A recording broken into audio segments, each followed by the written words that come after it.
Hello प्यारे बच्चों, good evening. How are you? I hope you will be fine and okay. I am also fine and okay. I welcome you in SSP Academy. तो प्यारे बच्चों, आज मैं तीनों continuous के ऊपर चर्चा करेंगे। पिछले वीडियो में आपने इंडेफिनिट देखा था, तीनों का प्रेजेंट इंडेफिनिट देखा था, पास्ट इंडेफिनिट देखा था, फ्यूचर इंडेफिनिट देखा था। लेकिन आज तीनों के कॉन्टिन्यूअस आपको देखने को मिलेंगे, present continuous tense, past continuous tense and future continuous tense. और एक चीज ध्यान दीजिएगा, इस टेंस का जो नाम है प्रेजेंट कॉन्टिन्यूअस, इसका एक दूसरा नाम है, इसको बोलते हैं ये present progressive. Present progressive tense भी इसको कहते हैं, यानी वर्तमान में कोई कार्य अगर प्रोग्रेस कर रहा हो यानी चल रहा हो। वैसे ही आपका पास्ट कॉन्टिन्यूअस टेंस को भी हम पास्ट प्रोग्रेसिव टेंस कह सकते हैं। फ्यूचर कॉन्टिन्यूअस टेंस को फ्यूचर प्रोग्रेसिव आप बोल सकते हो। तो यहां पर हमें present continuous tense, past continuous tense और फ्यूचर कॉन्टिन्यूअस टेंस के कंसेप्ट को समझना है, उसके स्ट्रक्चर को समझना है और एक तरीके से हमें उसको फील भी करना है। क्योंकि जब तक किसी वाक्य को हम फील नहीं करेंगे, जब तक हम उसको महसूस नहीं करेंगे, तब तक हमें ये पता नहीं चलेगा कि वर्तमान में कार्य किस अवस्था में है। तो इसे समझने के लिए हमें इसकी पहचान की जरूरत पड़ती है। जैसे पहचान है, रहा है, रही है, रहे हैं, या बैठी है या खड़ी है। जैसे वह खड़ी है, खड़े होने का कार्य जारी है तो वो भी कॉन्टिन्यूअस टेंस माना जाएगा। अब जैसे वह बैठी है, बैठने का कार्य है, जारी चल रहा है तो वो भी कॉन्टिन्यूअस टेंस माना जाएगा। और इसमें आपको एक चीज और ध्यान देना है कि कोई भी कार्य वर्तमान में चल रहा होता है। जैसे वह खा रहा है, वह जा रहा है, वह पढ़ रहा है, लिख रहा है, वर्तमान में कोई कार्य चल रहा है भाई। उसमें एडवर्ब कोई जोड़ना चाहते हो तो आप जोड़ सकते हो कि जैसे अब मैं पढ़ रहा हूं, इस समय मैं पढ़ रहा हूं, आज मैं पढ़ रहा हूं। कोई एडवर्ब भी लगा करके आप सेंटेंस को कंप्लीट कर सकते हो। तो यहां पर पहचान इसकी है, रहा है, रही है, रहे हैं या बैठी है, खड़ी है। ठीक है। इज हमारे यहां पे हेल्पिंग वर्ब का काम करेगा। और इसका ये फार्मूला जो मैं 7 वाला फार्मूला बता रहा हूं, ये 7 वाला फार्मूला जिसके समझ में आ गया उसको ट्रांसलेशन बनाने से कोई रोक नहीं पाएगा। मेरा ये 7 वाला जो फार्मूला है, 1 2 3 4 5 6 7, ये 7 प्रकार के सेंटेंस आपके सामने आते हैं। और ये 7 प्रकार के सेंटेंस आप मिसलेनियस में जाके देखोगे तो आपको मिलेंगे। और इसके बाद आपको अलग से मैं विशेष हाउ मेनी और हाउ मच का अलग से भी आपको बताता हूं। ये सूत्र क्या है, जरा सा फार्मूला सूत्र को आपको मैं बता देता हूं। सब्जेक्ट, ये देख लीजिए, affirmative sentence subject is am are, verb में ING, object full stop. Negative में subject is am are not, verb में ING, object. Interrogative yes no type का पहला है, is am are subject not, verb में आईएनजी, ऑब्जेक्ट। और interrogative जो question word से जो बीच में क्वेश्चन वर्ड आ जाएगा तो उसको पहले लिखेंगे, ये क्यू डब्ल्यू यानी question word. Q W is am are subject not, verb में ING, object question mark. Who के लिए जो प्रोनाउन होता है उसके लिए अलग से हु सिंगुलर माना जाता है। जैसे कौन खेल रहा है तो हु के साथ इज ही आता है, मैंने इज लगाया है। हु इज, हु है, इज है, वर्ब में आईएनजी, ऑब्जेक्ट। अगर हु का निगेटिव है, जैसे वह कौन नहीं खेल रही है तो हु इज नॉट, वर्ब में आईएनजी, ऑब्जेक्ट। एग्जांपल के माध्यम से आपको बताया जाएगा। और कभी नहीं के लिए, जैसे subject is am are never, verb में आईएनजी, ऑब्जेक्ट। जैसे वह कभी नहीं खेल रही है तो वह जैसा सब्जेक्ट आएगा वैसा इज एम आर में से हम सेलेक्ट करेंगे। अच्छा, इसके बाद जैसे अब यहां पर तुम कितने लड़कियों को पढ़ा रहे हो तो how many boys are you teaching. या तुम कितना पानी पी रहे हो, how much water are you drinking. तो इस तरीके से भी सेंटेंस पर हमें ध्यान देना है। और पास्ट कॉन्टिन्यूअस टेंस, जिसको आप कह सकते हैं पास्ट प्रोग्रेसिव टेंस भी कह सकते हैं। ओके, तो इसकी पहचान क्या है, रहा था, रही थी, रहे थे, या बैठी थी, खड़ी थी। जैसे वह खड़ी थी तो वह खड़ी थी तो मतलब ये अतीत में क्या था, वो कार्य जारी था। इसलिए इसको भी हम कॉन्टिन्यूअस टेंस में ही बनाते हैं, तो इसको देख के परेशान मत होइएगा। ओके, अब यहाँ पर जैसे सब्जेक्ट, अब इसका फार्मूला सब्जेक्ट है, ध्यान से देखिएगा, थोड़ा छोटा लिखे हैं क्योंकि तीनों को कवर करना है हमें। तो affirmative subject was were, verb में आईएनजी ऑब्जेक्ट, निगेटिव में subject was were not, verb में ING object, interrogative number 1 was were subject not, verb में आईएनजी ऑब्जेक्ट, ये QW आपका was were subject not, verb में आईएनजी ऑब्जेक्ट। हु के लिए पहला है हु वाज, हुज के साथ वाज ही लगेगा, हु वाज वर में आईएनजी ऑब्जेक्ट क्वेश्चन मार्क। इसके बाद दूसरा है आपका नेगेटिव हु का, हु वाज नॉट, वर में आईएनजी ऑब्जेक्ट। फॉर नेवर के लिए जो है सब्जेक्ट वाज वर नॉट, यहां पर एक मिनट, ये यहां पर आपका क्या आएगा, नेवर रहेगा। ओके प्यारे बच्चों, यहां थोड़ा सा ध्यान दीजिए, ये आपका क्या होगा, नेवर होगा। ठीक है, तो नेवर के लिए यानी EVER, ठीक है, तो ये never subject was were never, जैसे ही वाज नेवर टीचिंग मी ऐसे बोल सकते हो, तो वाज वर नेवर, वर में आईएनजी ऑब्जेक्ट। ठीक है, इसके बाद आपका ये उस तरह से जैसे है उसी तरीके से यहाँ भी आपका दिया गया है how many, noun P, noun P का मतलब क्या होगा, नाउन प्लूरल होना, जैसे हाउ मेनी बॉयज। अब यहाँ पर हाउ मच सिंगुलर होगा नाउन आपका, जैसे हाउ मच वाटर, वाटर तो बहुवचन है नहीं सिंगुलर है। वैसे यहाँ अब आप फ्यूचर में देखोगे, फ्यूचर कंटीन्यूअस टेंस पहचान क्या है, रहा होगा, रही होगी, रहे होंगे। अगर इसमें आप कह सकते हो कि वो बैठी होगी तो उसको भी आप मान सकते हो फ्यूचर कंटीन्यूअस टेंस में, वो खड़ी होगी उसको भी मान सकते हो आप। ठीक है, उसमें बहुत ज्यादा परेशान मत होइएगा इसको लेकर के। इसकी हेल्पिंग वर्ब आपकी क्या होती है, विल बी और शैल बी होती है। यहाँ जैसे वाज वर है, ठीक है, एक वचन के लिए वाज लगाते हैं और बहुवचन के लिए वर लगाते हैं। यहाँ आईवी के साथ क्या लगाते हैं, आईवी के साथ शैल भी लगाते हैं, अन्य के साथ विल भी लगाते हैं, लेकिन अवश्य आ जाने पर उल्टा हो जाता है, जैसा मैं पास्ट के वीडियो में आपको बता चुका हूं।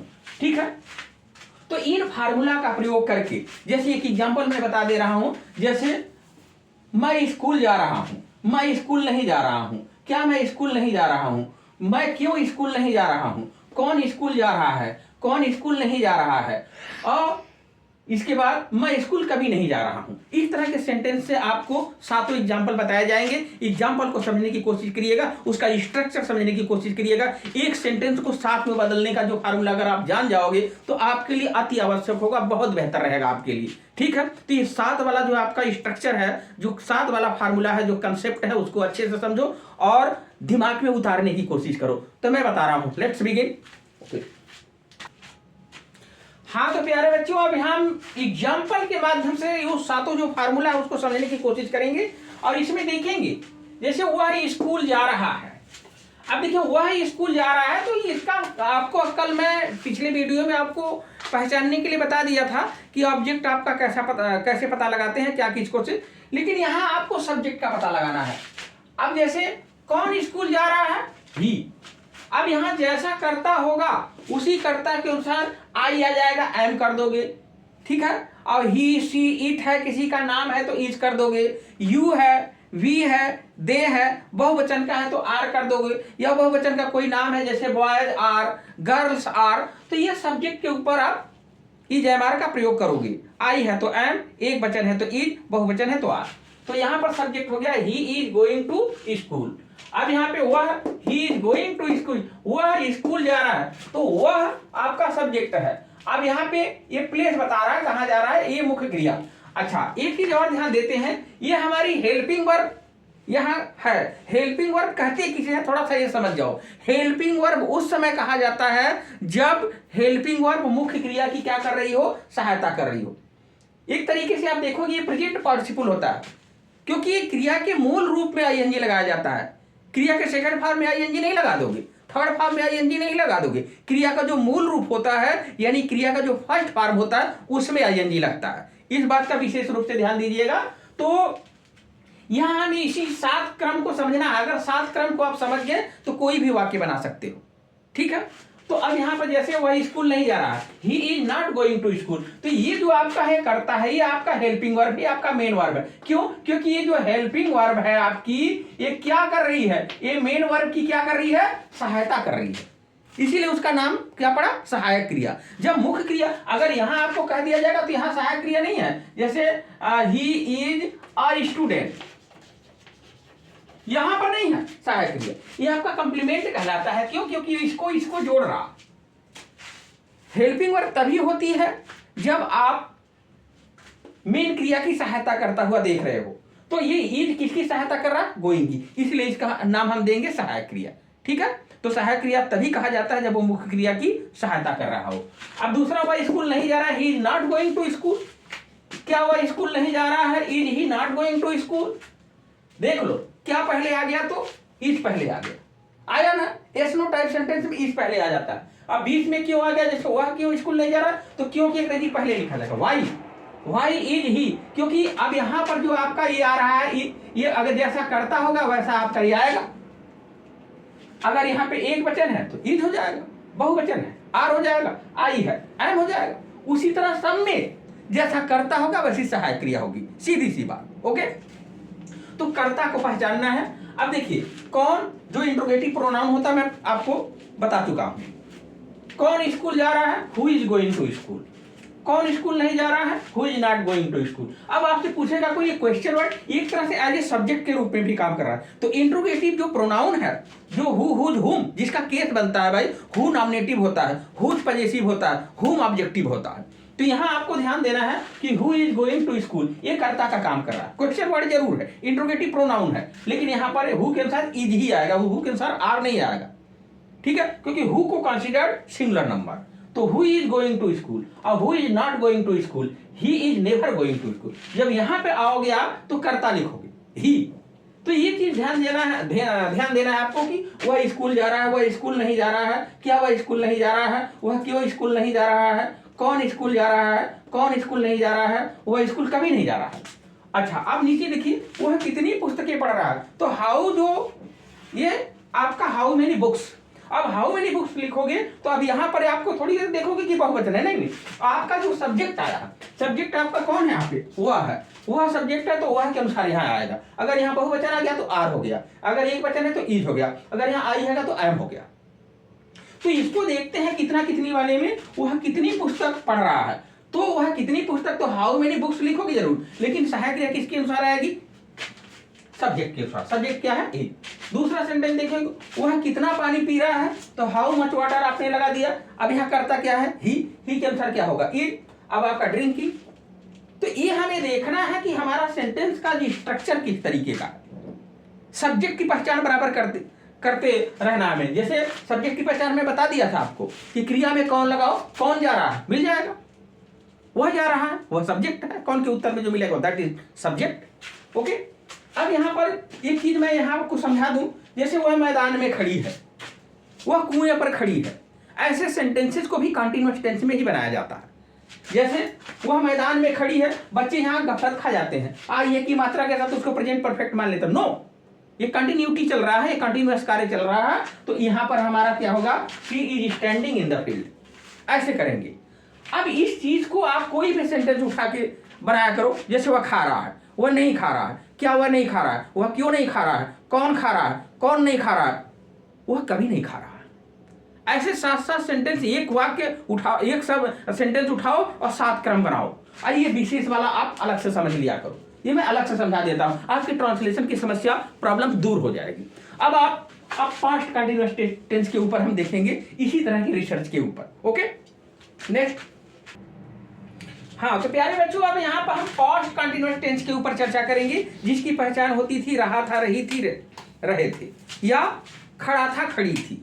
ठीक है, अब यहाँ पे जैसे वह स्कूल जा रहा था तो he was going to school. अब ही आया है तो क्या लगाएंगे? हम वाज लगाएंगे, यानी एक वचन के साथ वाज लगाएंगे, आई के साथ वाज लगाएंगे। जैसे ही के साथ, सी के साथ, इट के साथ, किसी नाम के साथ हम वाज लगाएंगे। ठीक है, अगर बहुवचन आ गया, वी आ गया, वी वर हो जाता है, और फिर क्या हो जाएगा? अगर यू आ गया तो यू के अनुसार वर हो जाएगा। बहुवचन बॉयज लिख दिए, वर हो गया, गर्ल्स लिख दिए, वर हो गया। तो यहां पर एक वचन के लिए और आई के साथ, क्योंकि आई भी एक वचन ही माना जाता है, तो वाज का प्रयोग करेंगे, और अन्य के साथ जो आपका बहुवचन रहेगा उसके साथ वर का प्रयोग करेंगे। तो ये ध्यान देंगे हम।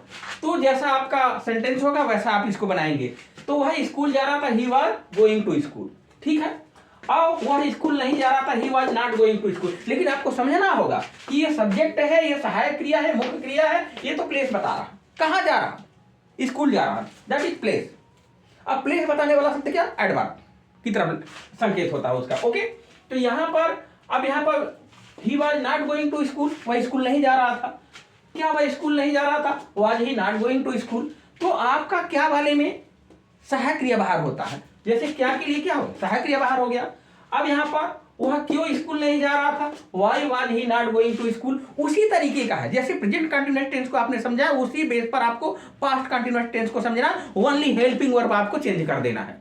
ठीक है, आपके सारे स्ट्रक्चर इसी तरह के सेंटेंस आपके हमेशा वाक्य में आते रहते हैं। आप समझो, कौन स्कूल जा रहा था, अब who are going to school, कौन स्कूल जा रहा था, कौन स्कूल नहीं जा रहा था, who are not going to school, वह स्कूल कभी नहीं जा रहा था, he was never going to school. आप इस स्ट्रक्चर को समझने की कोशिश करो, आपके लिए एकदम रामबाण साबित होगा।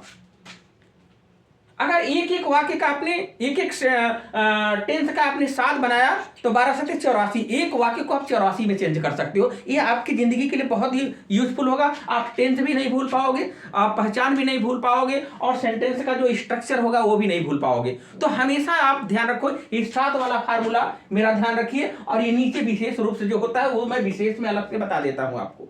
ठीक है, अगर इतने काइंड्स ऑफ सेंटेंस अगर आप समझ गए तो आप you are expert in translating. ठीक है, जैसे हुआ कितनी पुस्तक पढ़ रहा था, हाउ मेनी बुक्स, अब यहाँ पे ही आ गया तो ही के अनुसार वाज हो गया, रीडिंग। अब यहाँ पर वह कितना पानी पी रहा था, how much water was he drinking. वह मैदान में खड़ी थी, ठीक है, वह मैदान में खड़ी थी। अब यहां पर आपका जो खड़ी थी तो she was standing in the field. तो ये जो सेंटेंस होता है यहां वाला, इसको थोड़ा सा ध्यान दीजिएगा, वह मैदान में खड़ी थी या वह मैदान में बैठी थी।